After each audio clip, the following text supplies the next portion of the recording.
Assalamualaikum warahmatullahi wabarakatuh. Selamat pagi teman-teman semuanya.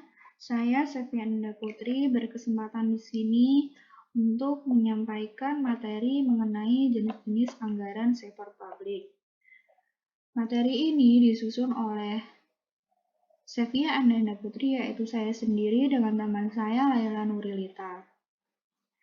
Topik yang pertama yang akan kita bahas yaitu perkembangan anggaran sektor publik.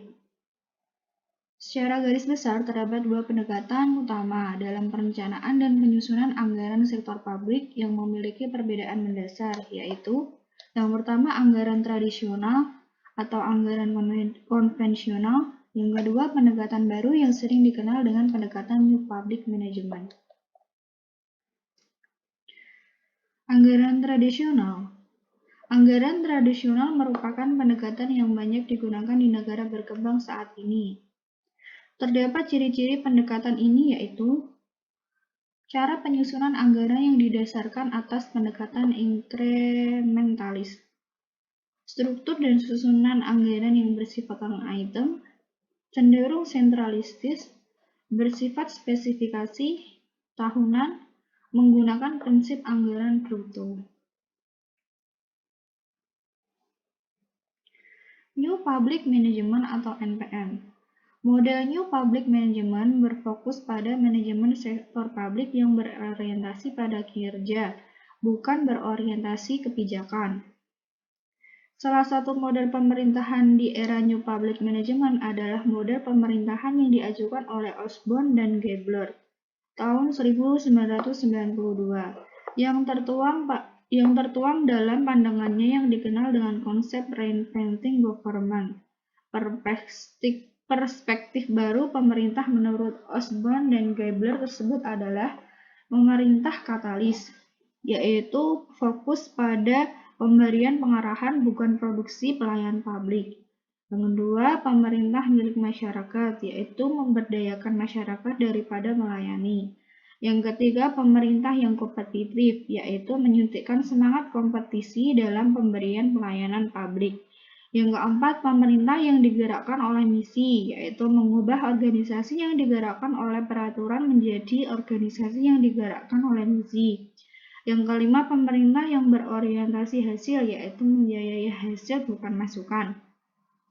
Yang keenam, pemerintah berorientasi pada pelanggan, yaitu memenuhi kebutuhan pelanggan, bukan birokrasi.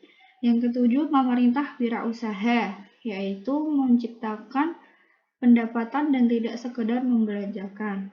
Yang kedelapan, pemerintah antisipatif, yaitu berupaya mencegah daripada mengobati. Yang kesembilan, pemerintah desentralisasi, yaitu dari hierarki menuju partisipatif dan tim kerja. Yang terakhir, pemerintah berorientasi pada mekanisme pasar, yaitu mengadakan perubahan dengan mekanisme pasar atau sistem insentif dan bukan dengan mekanisme administratif atau sistem prosedur dan pemaksaan.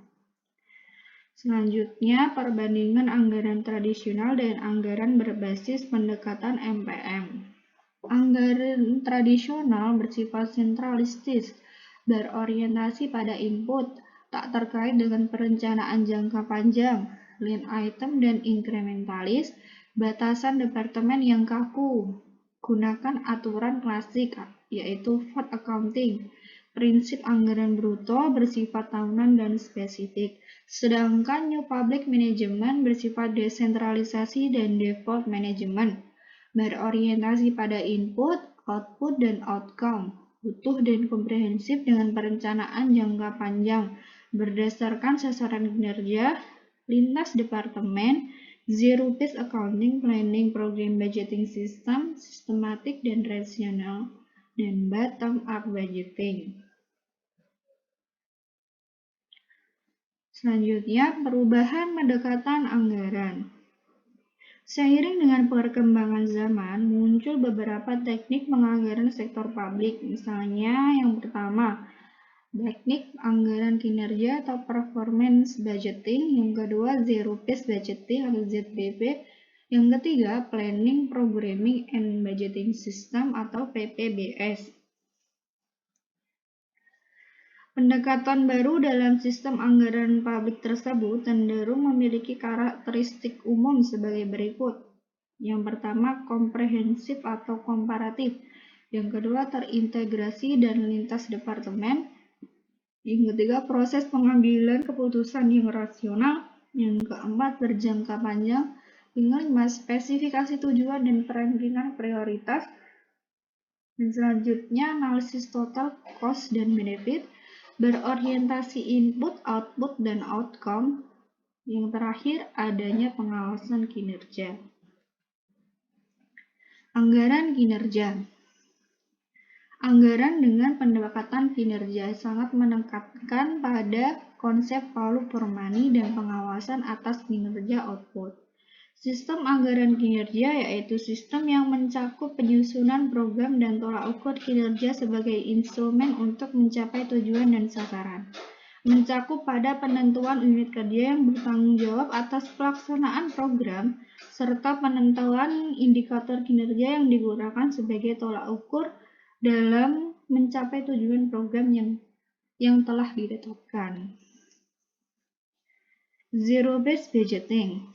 ZBB merupakan sistem penganggaran yang didasarkan pada perkiraan kegiatan tahun yang bersangkutan, bukan pada apa yang telah dilakukan pada masa lalu. ZBB mensyaratkan adanya evaluasi atas semua kegiatan atau pengeluaran dan semua kegiatan dimulai dari basis nol. Tidak ada level pengeluaran minimum tertentu.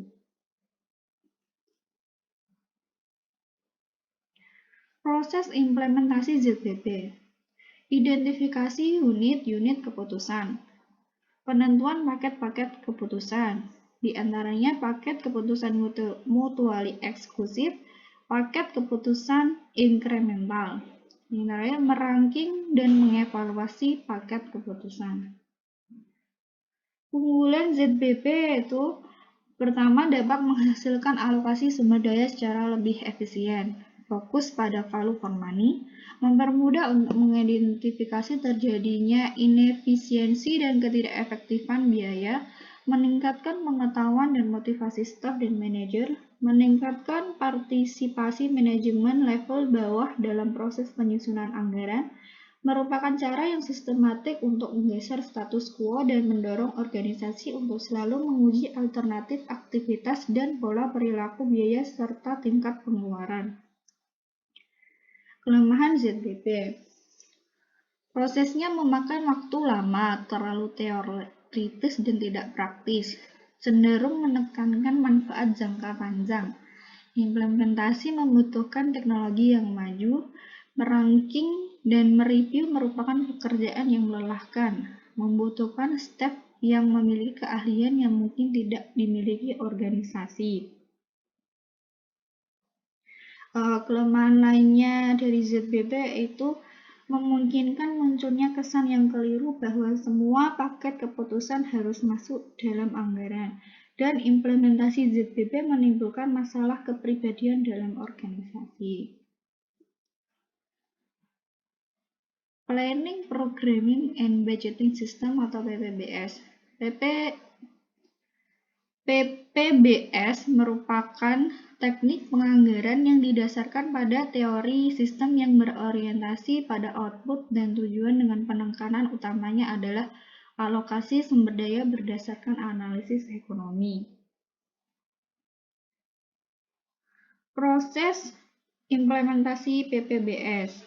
Pertama, menentukan tujuan umum organisasi dan tujuan unit organisasi dengan jelas. Mengidentifikasi program-program dan kegiatan untuk mencapai tujuan yang telah ditetapkan. Mengevaluasi berbagai alternatif program dengan menghitung cost benefit dari masing-masing program. Pemilihan program yang memiliki manfaat besar dengan biaya yang kecil. Alokasi sumber daya ke masing-masing program yang disetujui. Karakteristik PPBS berfokus pada tujuan dan aktivitas untuk mencapai tujuan. PPBS berorientasi pada masa depan, mempertimbangkan semua biaya yang terjadi, dilakukan analisis secara sistematik atas berbagai alternatif dan program. Keunggulan PPBS memudahkan dalam pendelegasian tanggung jawab dari manajemen puncak ke manajemen menengah. Dalam jangka panjang dapat mengurangi beban kerja, memperbaiki kualitas pelayanan melalui pendekatan sadar biaya dalam perencanaan program lintas departemen, menghilangkan program yang overlapping atau bertentangan dengan pencapaian tujuan organisasi. PPBS menggunakan teori marginal utility.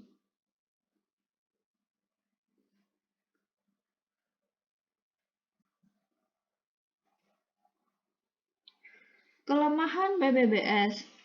PPBS membutuhkan sistem informasi yang canggih, ketersediaan data, dan staf yang memiliki kapabilitas tinggi. Implementasi PPBS membutuhkan biaya yang besar. PPBS sulit untuk diimplementasikan. PPBS yang mengabaikan realitas politik dan realitas organisasi sebagai kumpulan manusia yang kompleks. PPBS merupakan teknik anggaran yang statistically oriented, dan pengaplikasian PPBS menghadapi masalah teknis. Nah, kesimpulan yang bisa diambil pada materi ini adalah anggaran sebagai alat perencanaan kegiatan publik yang dinyatakan dalam satuan moneter sekaligus dapat digunakan sebagai alat pengendalian. Agar fungsi pengendalian dan pengawasan dapat berjalan dengan baik, maka sistem anggaran serta pencatatan atas penerimaan dan pengeluaran harus dilakukan dengan cermat dan sistematis. Terdapat dua pendekatan dalam penyusunan anggaran sektor publik, yaitu pendekatan tradisional dan pendekatan New Public Management. Pendekatan New Public Management dimaksudkan untuk mengatasi kelemahan dari sistem tradisional. Anggaran dengan pendekatan NPM terdiri dari beberapa jenis, yaitu anggaran kinerja, ZBB, dan PPBS. Anggaran dengan pendekatan MPM sangat menekankan pada konsep value for money dan pengawasan atas kinerja output. Perubahan dari sistem anggaran tradisional menuju sistem anggaran dengan pendekatan MPM merupakan bagian penting dari reformasi anggaran. Reformasi anggaran sektor publik dilakukan untuk menjadikan anggaran lebih berorientasi pada kepentingan publik dan menekankan value for money. Beberapa jenis anggaran dengan pendekatan MPM seperti ZBB, PPBS, dan anggaran kinerja perlu dikaji lebih mendalam sebelum diaplikasikan karena pada masing-masing jenis anggaran tersebut memiliki kelebihan dan kelemahan. Penerapan sistem anggaran juga perlu mempertimbangkan aspek sosial, kultural, dan kesiapan teknologi yang dimiliki oleh pemerintah.